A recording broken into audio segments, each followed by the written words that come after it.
hyperactivity in red dye, right? Yep. And that is something that has been shown in research. But guess what? That is not the only brain-based symptom that research has shown. So irritability, restlessness, insomnia have been shown in research, and it's not just in red dye. Those symptoms have been shown with other dyes as well. So what's actually in the dye? How do you get these colors? Because they're not really natural colors. At least they don't look like it. No, they're not. And it's really interesting because back in the 1800s, they would use lead, copper, and yes, even poisonous mercury. They would even add chalk to white bread to make it whiter. Now today, what are these made from? Petroleum and crude oil.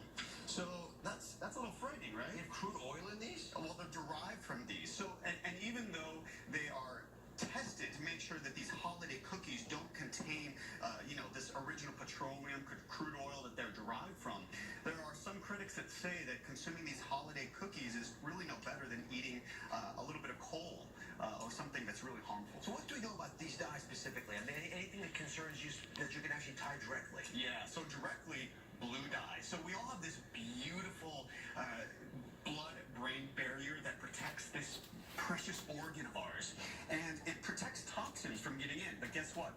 This blue dye has been shown to cross that shield that we all have and make its way into the brain. So that explains how blue dye can affect our mood. But other artificial colorings, red, yellow, have been shown to affect our levels of neurotransmitters. So researchers have also tracked how we consume food dye and how that has changed the way we act. Yes. So what do we know? And speak, if you can, a little bit about why the FDA has resisted putting warning signs up on. Yeah, so I think it's really interesting to take a little trip across the pond and go to these two large studies that were funded by the British government. In the first study, they used 3-year-old children. They gave them a drink, and then they added some artificial food coloring. They found more hyperactivity when those children were consuming those artificial colors. Another study, they used older children. What do they find? Same finding. When I hear that, I start to think, governments have funded studies. Yeah. Some of these bits of information that's called warnings ought to percolate through us. So why has that happened yet? Well, I think it's really interesting when you look at the FDA's recent review of all of the research. They combed through it and they took a vote. Should we require the same label or similar label that is required in the UK, which, by the way, says may have an adverse effect on attention in children, right? It says that on the label, adverse effect on attention. Yes. So here, the FDA took a vote, 8-6. 8 said, no, we don't need a label. 6 said, yes, we should require a label. So it was close.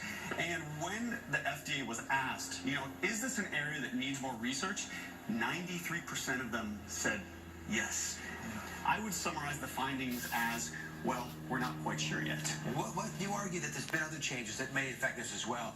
Because the advice we're getting is a little bit outdated because our behaviors have changed. Yeah, our behaviors really have. I think about my grandpa and what our grandparents ate. My grandpa grew up on a small farm, and that food was really beige. Look at this. These oats, the white bread, the applesauce. Once in a while, my grandpa would get an orange for Christmas.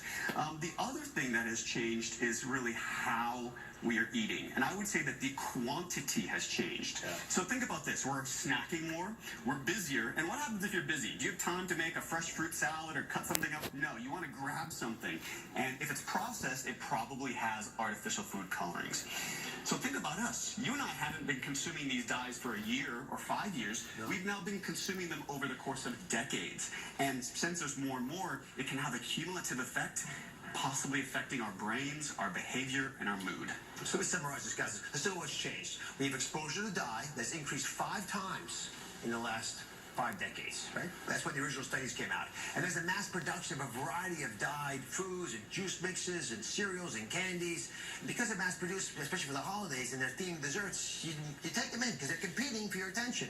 So we're seeing a lot more of the dyed foods. So just to make it easy for everybody watching at home, because I don't want them giving up food this time of year, is one holiday cookie going to mess with your life? Probably not for most people. But if you're somebody who has some existing problems, if you're somebody who has these certain genes, the answer is possibly. I don't want to rain on anyone's parade, but I also don't want people to be irritable at their holiday party because of some cookies. All right, thanks as always. The same food companies that sell foods with artificial dyes in the U.S., guess what? They produce naturally colored versions to sell in other countries, so they know how to do it. That proves that it's possible to create even their processed foods without the artificial dyes. So if there's a better way, I encourage companies to utilize them here.